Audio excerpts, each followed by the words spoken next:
इस वक्त हमारे साथ रमाकांत मिश्रा जी हैं, लीडर हैं बीजेपी के। सुनील बालियान जी इस वक्त हमारे साथ हैं, जो कि लीडर है बीकेएस के। बहुत स्वागत है आप दोनों का। सबसे पहला सवाल मेरा सुनील बालियान जी आपसे है। सर, क्या मांग है? क्योंकि लगातार इस बात को कहा जा रहा था कि आप तीनों कृषि कानूनों को वापस लीजिए, वापस भी ले लिया अब तो सरकार ने। अब भी आप लोग अपने आंदोलन को खत्म करने को तैयार नहीं है। 6 मांगे ऊपर से आप गिना रहे हैं। अब क्या आप लोगों ने ये सोच लिया है कि सरकार से जो भी मांग करेंगे वो पूरी होती जाएगी? नहीं, देखिए, जिस दिन पहले दिन शुरुआत में हम आकर के यहाँ पे बैठे थे और ये कानून हमने कहा था भाई इन कानून को वापसी करो। 11 दौर की वार्ता हुई। 11 दौर की वार्ता में भी सरकार ने कहा कि भाई तुम लोग पीछे का संशोधन कर लो, इसको मत हटवाओ। भाई जब आपने हमें ये बिल लगाया है हमारे ऊपर, इसका हमें कोई फायदा नहीं है, नुकसान नहीं है, तो इसको दे क्यों रहे हो? हमें तो नुकसान ही नुकसान है। सरकार की नजर में तो नुकसान नहीं था ना। अब ये तो वही बात हो गई, अकबर बहू को घूंघट करना। अब इन्होंने वापसी ले लिया, जिस तरीके से लिया इन्हें भी पता। भाई आज के टाइम जो किसान बैठा हुआ है, किसान किस लिए बैठा हुआ है? किसान सिर्फ इसलिए बैठा है किस तरीके से लिया? किसान सिर्फ इसलिए बैठा हुआ किस तरीके से लिया? किस तरीके से लेना चाहिए था, बता दीजिए। इनको तो 1 साल पहले ले लेना चाहिए था। 750 किसानों की शहादत चली गई, तब जाकर के वापसी ले रहे हैं। जब ये तो निर्मम हत्या है किसानों की, बताइए। इनके ऊपर तो हत्या का मुकदमा दर्ज होना चाहिए सरकार के ऊपर। सरकार ने पहले क्यों नहीं जाना, जब इन्हें पता था कि भाई ये कानून किसी लायक है नहीं और ये हटाने हैं। 1 साल बाद जाकर के क्यों हटाए? 1 साल पहले भी हटा सकते थे, 1 साल पहले नहीं हटा है ना। ठीक है, 750 किसान की शहादत चली गई। सुनील जी, विश्वास नहीं हो रहा सरकार की बातों पर? भाई सरकार की बात पे कैसे विश्वास कर ले, मुझे बताओ। इसी सरकार ने हमें बताया था कि भाई आप लोगों को 15 लाख रुपए मिलेंगे। 2013 में चिल्ला रहे थे ये। उसके बाद कह रहे 2 करोड़ लोगों को रोजगार देंगे। जितने आज तक बोले सारे झूठी बोले। सरकार ने सत्य बता देंगे, वो चीज सत्य बोली। ये कह रहे सबका साथ सबका विकास। किसका साथ होगा, किसका विकास होगा, आज तक नजर नहीं आया। विकास नजर आता है सिर्फ बोर्डों पे, विकास नजर आता है सिर्फ इनकी बातों में। चिल्ला चिल्ला के बोलते रहेंगे भाई UP number 1, Delhi number 1, Bharat number 1। हो कहाँ रहा है नंबर 1? किसानों का सबसे बड़ा शोषण हो रहा है और इन लोगों ने सबसे बड़े अत्याचार किसानों के ऊपर किए हैं। ऐसे कांग्रेस ने किए, ऐसे भाजपा ने किए। अब किसान जाएगा तो जाएगा कहां पे? आप वो तो नहीं कहेंगे ना आपकी, क्योंकि तीनों कृषि कानून वापस हो गए हैं। अब क्योंकि प्रधानमंत्री नरेंद्र मोदी ने इस बात को कह दिया है कि अब तीनों कृषि कानूनों को वापस ले लिया जाएगा। अब तो ये नहीं कहेंगे कि भाजपा को छोड़िए, बाकी किसी को भी आप वोट दे दीजिए, लेकिन भाजपा को नहीं देना। बिल भी तो जो विरोध कर रहे थे वो तो अब विरोध नहीं होगा। नहीं, बिल भी तो देखिए भाजपा लेकर के आई थी ना। भाजपा ने हमारे ऊपर जबरदस्ती थोपे। अब किसान ने क्या कहा? हमने कहा हमें हमारी एमएसपी की गारंटी दे दो। विरोध अभी भी है या नहीं है? मोदी, हाँ, अभी उसके लिए है। सरकार का विरोध है या नहीं? सरकार अभी पहले वहां से संसद भवन से जहां से बिल लगाए थे उन बिलों को वहां से वापसी करेगी। उसके करने के बाद जब तक हमारी सारी मांगे पूरी नहीं होती तब तक किसान एक कदम नहीं हलेगा यहां से। क्योंकि ये तो वो मोदी जी कहते थे एमएसपी थी, एमएसपी है, एमएसपी रहेगी। कहां है वो एमएसपी? सिर्फ भारत के 6% लोगों की फसल खरीद रही है सरकार। तो कानून नहीं बनाना है एमएसपी पर, अब आप कानूनी गारंटी की मांग कर रहे हैं। हमें एक बात तो बता दो, ये वही लोग हैं जिसके खुद अध्यक्षता में मोदी जी ने कहते स्वामीनाथन की रिपोर्ट लगाओगे, उन्होंने खुद आयोग बनाया था, उस समय कैसे अध्यक्षता कर रहे थे। आज तो ना तो इनको जज चाहिए, ना तो आज इनको जज चाहिए। आपने कांग्रेस से क्यों नहीं की है मांग? भाई कांग्रेस ने 2006 में स्वामीनाथन की रिपोर्ट लगाई, बनवाई थी, तैयार करवाई थी। बस स्वामीनाथन की रिपोर्ट है, लागू नहीं किया। उसने लागू नहीं किया तभी तो मोदी जी को चुना। मोदी जी हमें बता रहे थे क्या लगभग हम आपके लिए करेंगे, किसानों की आय दुगनी कर देंगे। कहां कर दी? अब यही जोन से बिल हमारे ऊपर थोपे। अब जब से पहले दिन से लेकर के आज तक तो ये लोगों को समझाता रहे बहुत फायदे के। अब इनके जो विपक्षी भी है वो भी पीछे हट रहे हैं। समझाएं कैसे फायदे के नहीं थे। कह रहे क्या? सुनील जी, आपसे मैं समझना चाहूंगी सर, ये बताइए मुझे कि अगर शेतकारी संगठन के अध्यक्ष घनवत ये कहते हैं कि वो प्याज के किसान हैं और अगर इस तरह से मांग उठती रही तो हर किसान ये कहेगा कि एमएसपी मिलना चाहिए, फिर आलू टमाटर फ्रूट की खेती करने वाले किसान भी इस तरह की मांग करते रहेंगे। क्या सरकारिक तौर पर क्या ये संभव है कि वो हर किसान को हर फसल पर एमएसपी निर्धारित कर दे? देखिए, सबसे बड़ी बात क्या है, दोनों चीजों में फर्क है। जैसे आप बता रहे कि सरकार को किस लिए चुना गया, क्यों चुनते हैं लोग किसान को? ताकि राष्ट्र हित में काम कर सके, देश हित में काम कर सके, अपने देश के किसानों को खुशहाल कर सके। क्योंकि किसान इस देश की रीढ़ की हड्डी है, लेकिन इस किसान का हमेशा से शोषण हुआ है। जैसे हमारे भाई अभी बता रहे थे क्या लब हमने वहां पे चुनाव लड़ा, वहां पे लड़ा। अब ये बताओ, जब तेल डबल हो गया, सिलेंडर डबल हो गया, डाई पे पैसे बढ़ा दिए, खाद पे पैसे बढ़ा दिए, तो किसान की जमीन के फसल के रेट सही क्यों नहीं मिलेंगे? इन्होंने 10 रुपए घटा दिए। अब जा इनको इलाज सही दिया गया, जब डोज दी, वैक्सीन दी, तब जाकर के इनका इलाज हुआ।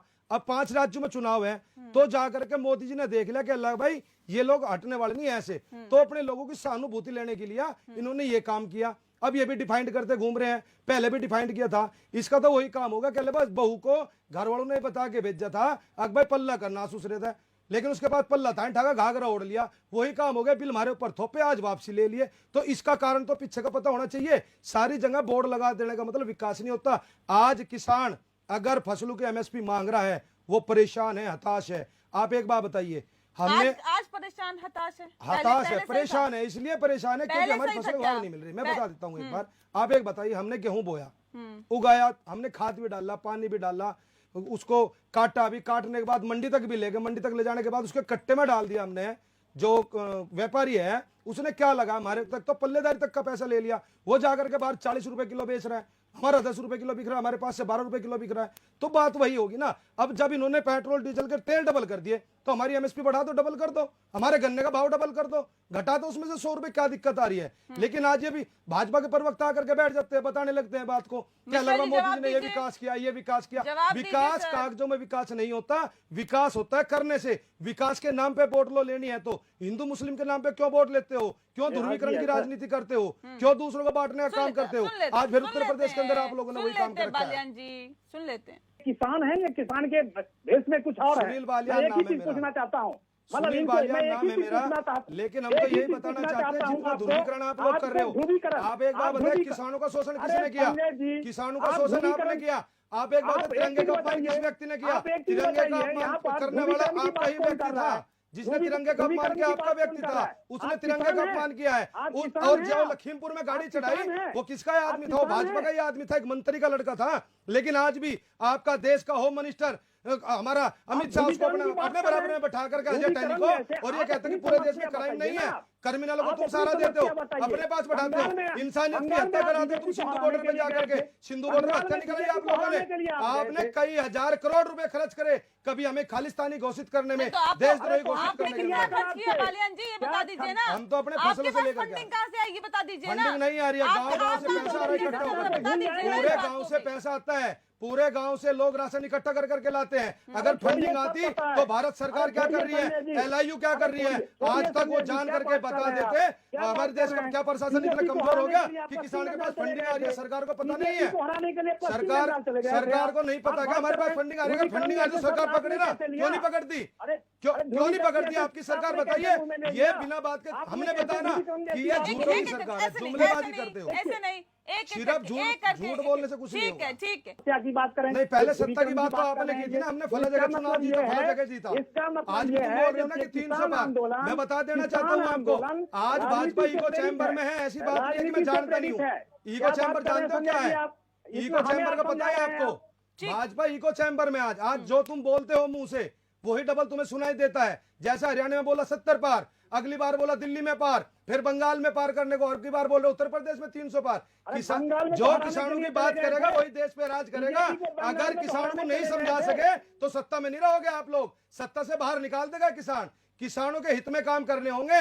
उस सरकार ने नहीं, 70 साल से कांग्रेस ने शोषण किया, तब आपको ला करके चुना। मैंने आपको वोट दिया, मैंने भी वोट दिया था 2014 में, लेकिन इस सरकार ने मेरी अभिव्यक्ति की आजादी छीन ली। मैं सरकार से सवाल नहीं कर सकता, अगर मैं सवाल करता हूं तो मैं देशद्रोही हूं। सुन लेते हैं। तुमने किसी एक पार्टी की तो जीतने की बात नहीं कही। भाई बच्चा रोएगा माँ से तो दूध मांगेगा, तभी तो पूर्ण बहुमत से सरकार बनवाई थी, इसीलिए तो बनवाई थी सरकार कि हमारी बात सुनोगे। इसलिए नहीं करी थी कि आप 1 साल तक हमें सड़क पे बैठा करके रखोगे और उस बिल को 1 साल बाद हटाओगे, तभी हटा देते। 750 किसान चलेगा, उनके ऊपर बात क्यों नहीं करते। उन 750 किसानों को आप भी बोलो ना, किसान परिवार से तो आप ही हो, उनको शहीद का दर्जा मिलना चाहिए नहीं मिलना चाहिए, बताओ आप। बिल्कुल मिलना चाहिए, क्यों नहीं, मुआवजा भी मिलना चाहिए, उनको नहीं मिलना चाहिए, मुआवजा भी मिलना चाहिए। मैं कह रहा हूँ हर एक चीज का जो भी समस्या है वो आप बोलिए, वो रखिए। हाँ, और सबसे बड़ी चीज क्या, जब 750 किसान चले गए तो देश के प्रधानमंत्री भी मौत का मुकदमा होना चाहिए, नहीं होना चाहिए। मिश्रा जी, अगर आप कहते हैं कि शहीद का दर्जा मिलना चाहिए, मुआवजा मिलना चाहिए, सरकार को समझाइए ना अपनी।